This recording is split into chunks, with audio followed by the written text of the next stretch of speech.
Whenever you are ready. Very good. Okay.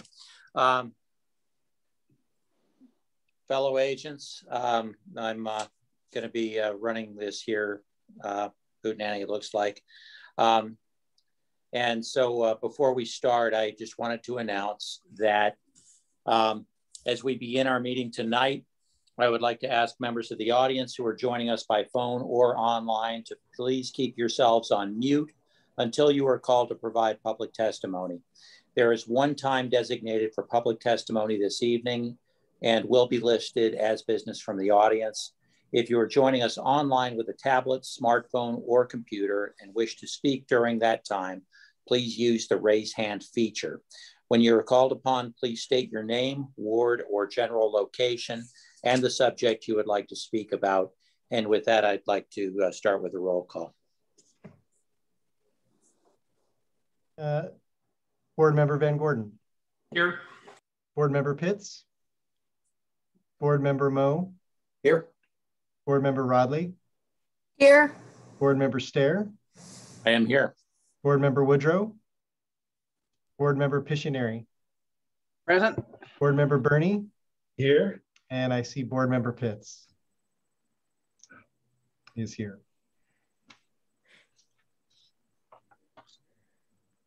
Vice Chair Stair, if you'd like, we can go to the first item. Yes, let me see. The first item is, hold on. I'm sorry. That's okay. I'm happy to call it out for you if that was. Yeah, would you call it out for me, please? You bet, Neil? of course. I'm sorry. Our first item is communications business from the audience. Any business from the audience? It appears we have some hands going up. It will give folks just a moment. We have 3. We can start that process if you'd like. Yes, please. Okay, so our first speaker is Robert Shearer, followed by Ben. And Robert, you should be able to unmute your microphone. Good evening, can you hear me? We can. All right, thank you very much for taking the time to listen to me, and thank you very much for your time and effort for this topic of discussion for the SEDA board tonight. I certainly do appreciate it. This pertains to the Blue Mackenzie project in downtown Springfield. This is the old Springfield Buick facility. We've had that property now for over 74 years. We had operated the Buick dealership there for over 72 years. And we wanted something to do with this property that, you know, as an investment, but also as a way to continue giving back to the community and investing in the community that, you know, that I have lived in my entire life. And we feel this project is a good way to do that. It's a different project than what Springfield has seen before. You know, I drive over to our sister city, Eugene, and I see a lot of projects similar to this. And I think there's no reason why a project like that can't happen in Springfield and bring some pride, some civic pride to Springfield. I think that's what this project does. But we really need help from the city and SEDA in order to start this, because it is kind of an untested project. And I think it can, we hope it's going to succeed. We're planning on it succeeding. And when it does, I think it'll bring back more benefits to the city, both in this individual project and in other projects that it can jumpstart.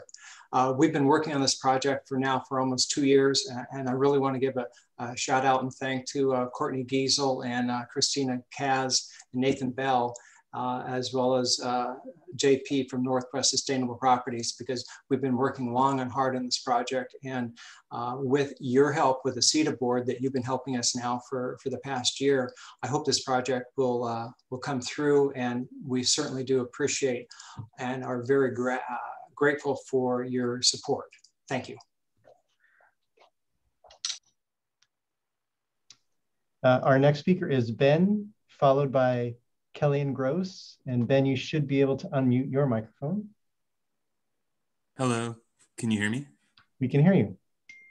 Okay, awesome. Yeah, my name is Benjamin Cooper. I use they, them pronouns. I live on North Brooklyn, the center of the proposed redevelopment. And I feel the humane choice in this redevelopment would be to work to integrate our homes into any refinement or redevelopment plan that ends up being passed by your board. There's little housing stock, and finding a place to rent or buy is exceedingly difficult, if not currently impossible. Housing vouchers as exchange for displacement, as suggested in the Glenwood Refinement Plan, aren't useful until any housing, affordable or not, is built near this site. And especially regarding the Glenwood Development LLC group project, it has a precondition that all properties are vacated within 3 months. This isn't very much time. And dissent from locals has only begun. The sense I get is many of these folks are from south of Franklin. But here on North Brooklyn and Concord, there are very few residences. We don't have a lot of power for the tenants here. And my partner and I are the only owner-occupied residents here that I know. The need for affordable housing is very real, as you all know, but displacing us a year after a global pandemic and an economic downturn when so many of us have had lost or reduced work is inhumane. You as local leaders can advocate for us as a small number of residents here. Joe Burney especially, you know, we're here in county and you're our county commissioner. The developers and city officials can work with us as neighbors. We're primary stakeholders in this project, but it's been a little alarming that we haven't really gotten any notice about these meetings and tend to find out about it from the news. So there can be access to the river and parks and open space. I think all of this is great. And I think all the mixed uses described in the plan documents, there is plenty of land here that's underutilized and could be built on, but you don't need to flatten our homes. And I could go through the original Citizens Advisory Committee and talk a little bit about what I think these projects lack. But really, I'd just say, I hope that you all consider like that there are people that live here in this neighborhood now. And I hope that you can integrate us. There's ways to do that.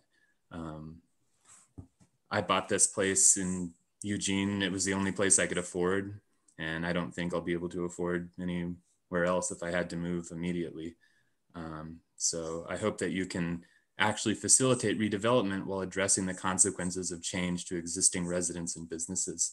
That's the 13th point of your GRP update project and is one of the points synthesized from the Citizens Advisory Committee. There is provisions to allow mixed uses and unique development opportunities. And I think it will be a more livable neighborhood if we can be integrated here. It will seem less artificial. Thank you for considering what I have to say. Our next speaker is Kellyanne Gross, and I don't see any other speakers waiting after that. So Kellyanne, you should be able to unmute your microphone. Yes, hello, can you hear me? We can hear you. Thank you. Yes, my name is Kellyanne Gross, and my sweetie Ben just spoke before. I also live at 288 North Brooklyn Street at the middle of the Glenwood redevelopment proposals. And, you know, I'm sitting in my living room speaking to you at this location right now, which is the subject of these proposals. And I just wanted to take a moment to kind of describe my surroundings and what I see and what I'm stressed about and worried about being erased. There's a lot of beautiful mature trees around me that will be cut down in these proposals. These trees are habitat to a lot of bald eagles, osprey, hawks, and so many of the birds that me and my neighbors love observing every day. And also to the east of me, I can see the households of people whose rental homes will be destroyed immediately under these proposals. And I think SEDA knows that. There's been a negotiation with the landlords for the last couple of years. There's also who will be eventually destroyed under both plans are another 6 homes, including my own. Specifically, I noticed that in the Glenwood Development LLC's map renderings, my home is a roundabout. And in the Localis map renderings, it's a bioswale. And I'm not mentioning that because I'm against roundabouts or bioswales, but it was just very disheartening to hear what was proposed by the developers and said by councilors at the last meeting, because my neighborhood was talked about like none of us people exist or live here. And there was a lot of casual speaking about plans that will result in people being displaced from their homes during a pandemic. You know, as you know, when there's a housing shortage and there's a lack of rental vacancies, my immediate neighbor is an elderly veteran who's lived in his rental for 20 years. And if he would have to, excuse me, would have to vacate when the time comes in 3 months, I'm just not sure where he's gonna go. I'm not sure where my neighbors are gonna go. You know, these homes for good housing unions aren't built yet. And this home is what I own and what I can afford to be here. So I propose that you don't vote yes to either of these proposals. I would rather see you refocus development ideas to actually affordable housing, to public facilities, and just public access to the riverfront through conservation of open space and the existing ecology. So I would also like the board to follow the Glenwood refinement plan and like don't allow projects that will just wholly raise our neighborhood for more exclusionary complexes that nobody really can use or will want to use or even asked for. So I just think that we're really deserving to stay in our homes and be a part of Glenwood's future, just like everyone else. Thank you for your time.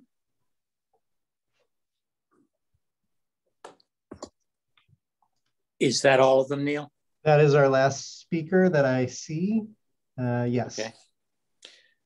Very good. And our next order of business?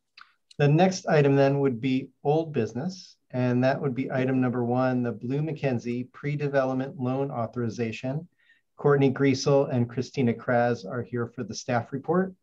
I'll remind you that there is an action request. It is not in your agenda. It is in the AIS, and if that point comes, we can be helpful in pulling that up for you. Thank you. Good evening, and also as we move through this, Vice Chair Shearer, I'll keep a note on folks if hands are raised and let you know as I see those, just because I know your screen That would be great.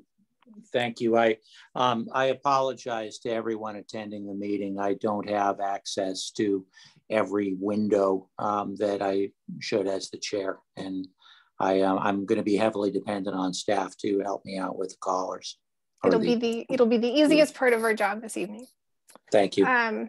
So I also want to note that Nathan Bell is on as well this evening. We want to make sure we can answer any questions as you have them. As always, ask as we go. Also in the audience, you heard from Robert Shearer.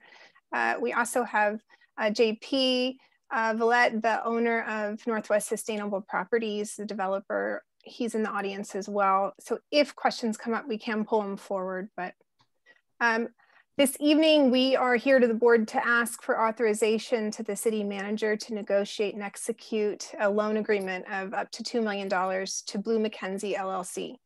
I want to pull up a brief image here. These are all images from the packet, but sometimes more convenient if I can have it on screen for you. Just to kind of remember the project or where exactly we are at. Specifically, this initial loan authorization would be for the purchase by Blue McKenzie LLC of the property outlined here, tax lot 2300, as well as pre-development work to set the project up and move forward towards a long-term loan on the site.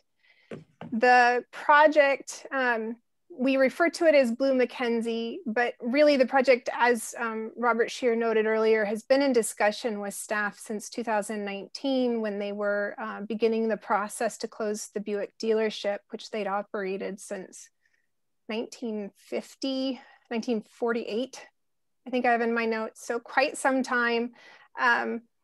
They came to us knowing that they wanted to do something quickly and not let the building lag. They wanted it to move into its next legacy. It really had been in their ownership for a number of years, but they were not experienced developers, so they were seeking an experienced developer.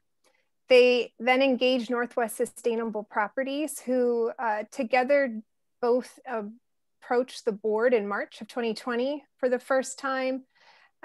With the concept to move into market research, code evaluation, and looking at a multifamily substantial project, sort of a new for its kind in all of Springfield, actually. So the project, as we're discussing today, is now 8 stories, mixed use, market rate residential, 7 floors of market rate residential, over 1 story of ground floor commercial, and also anticipated or projected to be constructed of mass timber. So the current cost estimates include mass timber construction. The project is estimated to be complete in 2023 and would be taxable in year 1. So this is not a project utilizing vertical housing, which is available in downtown, which is why I note that. Just to capture, it's in the packet as well, but we really have marched forward quite a bit. I know we've taken a lot of time with the board and we have appreciated your involvement and guidance on this. As we had moved forward, it became clear that there was in fact a gap on the project, meaning the cost to construct had a gap in what the market could afford. And that a lot of it had to do with risk. There just was no comparable project in Springfield for a bank to feel confident in. And so late last year, the board directed us to participate, but identify a solution that was different than subsidy. And so in March, the board authorized us to enter an MOU with Bloom Mackenzie, between Bloom Mackenzie and SEDA, that outlined a lending partnership of 10 million in total. And this is where we really are this evening, is to look at these loan terms and authorize the initial loan. Something that we want to flag here is that we are proposing at this point a 2-part loan. So we are looking for authorization on the first part. The loan, while it would be for up to 10 million in total, the first loan would actually be for 2 million, and it would support acquisition and pre-development costs. And then at the second point, the long-term loan would come in and would require that the repayment of the initial pre-development loan be made in that second loan. The terms are discussed in more detail in the memo. We want to make sure that we talk through this evening. This is an 18-month note. It includes a 1% loan fee, flat, so that we're not trying to amortize quickly over the duration. The loan, as we noted, 400,000 is for the acquisition, and only the acquisition. The remaining 1.6 would be for pre-development costs. So the loan in total would not exceed that 2 million. At the point in which the traditional or the longer term loan is secured, mandatory repayment of that 2 million to SEDA with the 1% fee as well. Something that we want to just flag here that I think is pretty important to note, and while we've talked about this in the past, just to be fully transparent, the loan itself has a loan forgiveness clause. And what this really means is that that market gap exists. We didn't want to move into subsidy. We wanted to participate as a lender, but we are ultimately lending in the phase that a more traditional equity investor would be participating. And this is the riskiest stage of a project, but we have worked to mitigate that risk. And the way that we have come to those sort of mitigating elements is that we have an experienced and qualified developer with proven projects that are constructed. We have entered into an MOU, which is attached to this packet, between all parties that really outlines all phases of the project. So not just this loan, but our relationship over time. So everyone is clear on what our roles are and our shared outcomes and strategies. We also have intentionally split the loan apart. So while we have authorization to negotiate at 10 million, what we're doing here is lending to, and we don't have to go to the bank to borrow that too. That would be lent out of an internal borrowing tool already in SEDA's possession. And then lastly, and importantly, the loan does include recourse. So if the project were not to move forward with construction, the property and all the design products would come back to SEDA ownership. And for this reason, SEDA, we would also be, staff is very involved through the pre-development design process and also monitoring draws such that progress and deliverables are right sized to the amount being drawn down.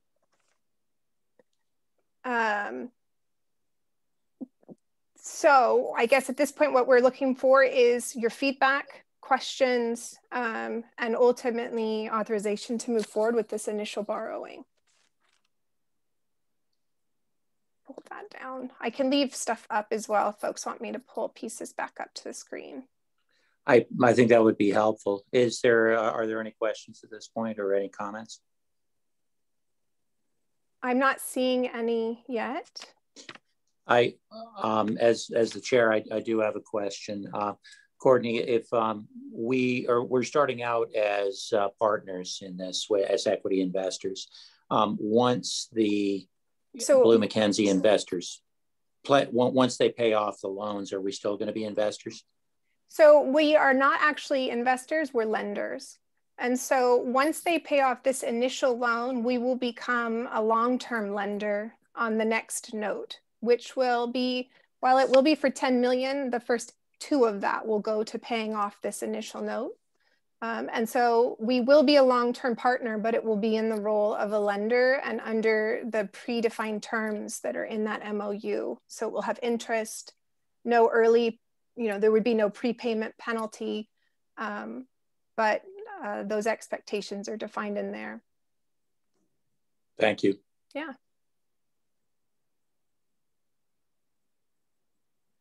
I think Mayor Van Gordon, hands up. Mayor Van Gordon? No, the only comment I had was I have all my questions answered. I'm comfortable going forward.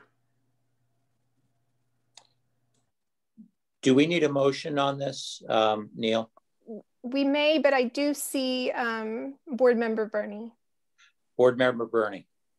Thank you, Vice Chair. Yes. Courtney, what would you say is the risk to SEDA in this entire transaction? I think the risk may be that we end up owning a piece of property and some pre-development work that we could complete and take to the next stage. We've had quite a few conversations about risk with independent advisors, and we feel that there is some, but it's somewhat minimal, and we are working to secure it and work with sort of experienced folks. So, oh no, that answers the question. And if I may, what is the risk for the group that will be the owners of this? Sure. I mean, I think they can speak to it probably more from their heart and level of anxiety, but the risk is it's a lengthy timeline for them to experience return on the project. The project could underperform over time. And so at the point in which maybe they decide that they'd like to outsell it or refinance it, it may not carry the valuation they might hope. But again, we've done enough work on the market to know that our market is in desperate need of housing and maybe for some time. I think we are all also beholden, I'll acknowledge, to some risk of timber prices and material prices, but we're not unique in that risk. So that in itself kind of mitigates it a bit or equalizes it.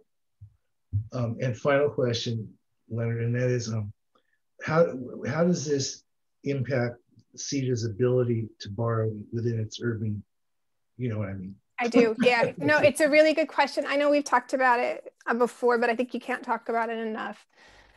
It will pause it slightly for a very short amount of time. And when we say short amount of time, we're talking a matter of 1.5 to 2 years, and really only in very substantial borrowings.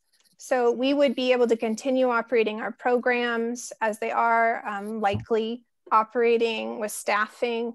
What we would just not be looking at is another bank borrowing in the next couple years of this size.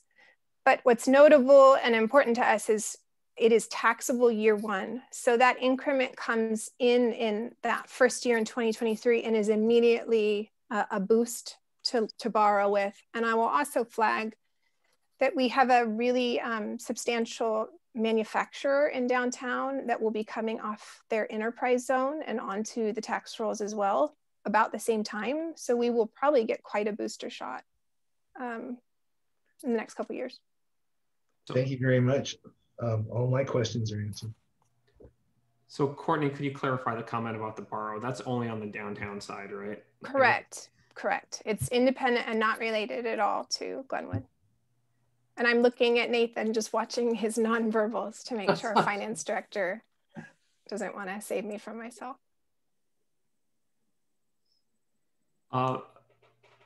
Leonard, are you ready for a motion? Yes, I'd like to get a motion from the my fellow agents if I could, please.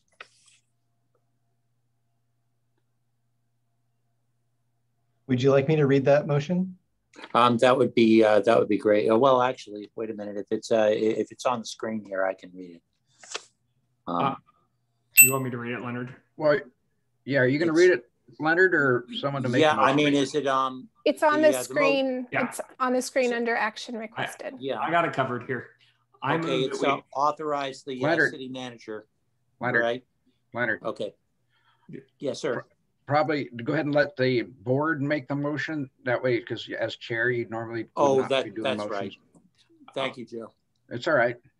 I move to authorize the city manager to negotiate and execute a loan agreement to loan $2 million to Blue McKenzie LLC for the acquisition and pre-development work for the Springfield Motors site, according to the terms herein, and whatever additional agreements or documents are required to give effect to the loan agreement. Second. All right. Could we take a roll call vote, please? Yes. Board Member Van Gordon. Yes. Board Member Pitts. Aye. Board Member Moe. Yes. Board Member Rodley. Yes. Board Member Stair. Yes. Board Member Woodrow. Board Member Pictionary. Aye. And Board Member Burney. Yes.